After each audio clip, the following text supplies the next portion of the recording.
राम राम। जय जगन्नाथ। आजकल आप सब लोग समाचारों में, टीवी पर अपने आसपास देख रहे होंगे कि भगवान जगन्नाथ जी की रथ यात्रा निकल रही है। कई लोगों के मन में ये बात आती है कि हर वर्ष भगवान की रथ यात्रा क्यों निकलती है। इसके पीछे एक छोटी सी कथा जो शास्त्रों में लिखी हुई है, कई संतों के मुख से सुनने को मिली है, उसे ही सुनाने का प्रयास कर रहा हूं। भगवान श्री जगन्नाथ जी के एक अनन्य भक्त थे जिनका नाम था संत माधवदास। माधवदास के माता पिता बचपन में ही देहांत हो गया। उनके एक बड़े भाई थे, दोनों भाई साथ में रहते।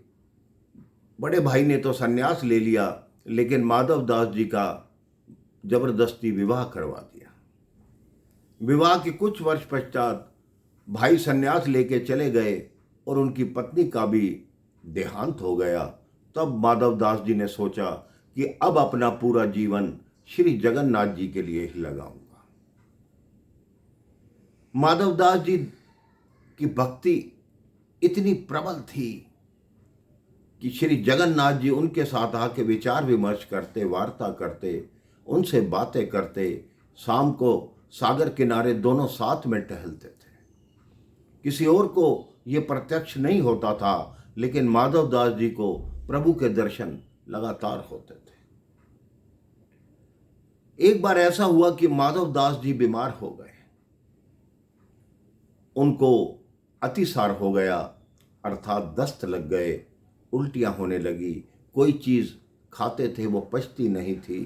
वो धीरे धीरे बिस्तर पकड़ने लगे। उनका शरीर बिल्कुल कमजोर होने लगा। उनके पास बिस्तर से उठ पाने की भी हिम्मत नहीं थी। भगवान उनकी ये दशा रोज देख रहे थे। कई बार उन्हें कहा कि मैं तुम्हारी सेवा करता हूं। उन्होंने कहा, नहीं, आपकी सेवा की आवश्यकता नहीं। तो शास्त्र कहते हैं भगवान जी ने ही एक सेवादार का रूप लेकर माधवदास जी के घर में प्रवेश किया। माधवदास जी को होश ही नहीं था, उनकी दशा इतनी खराब हो चुकी थी। भगवान ने उनकी दिन रात सेवा की, उनके वस्त्र बदले, उनको स्नान कराया।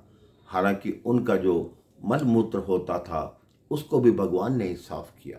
ऐसे भक्त को भगवान जिसके लिए सब कुछ कर रहे हैं, वो भक्त कितना महान होगा। लगभग 15 दिन के बाद माधवदास जी को थोड़ा होश आया। उन्होंने कहा, प्रभु आप मेरी सेवा कर रहे थे। उन्होंने देखते ही पहचान लिया।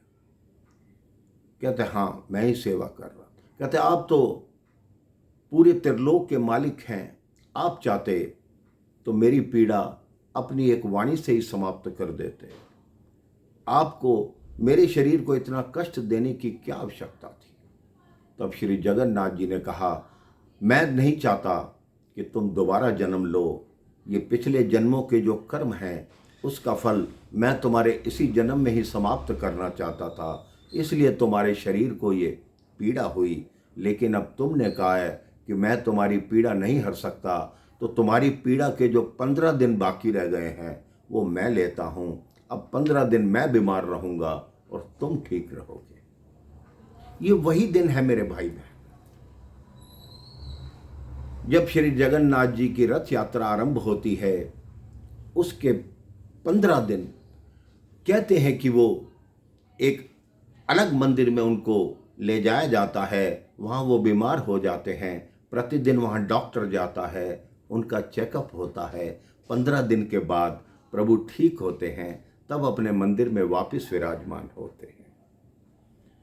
जो लोग जगन्नाथपुरी गए हैं उनको ये भली भांति ज्ञात होगा कि वहाँ जो महाप्रसाद बनता है उसकी महिमा पूरी दुनिया में सबसे अलग है।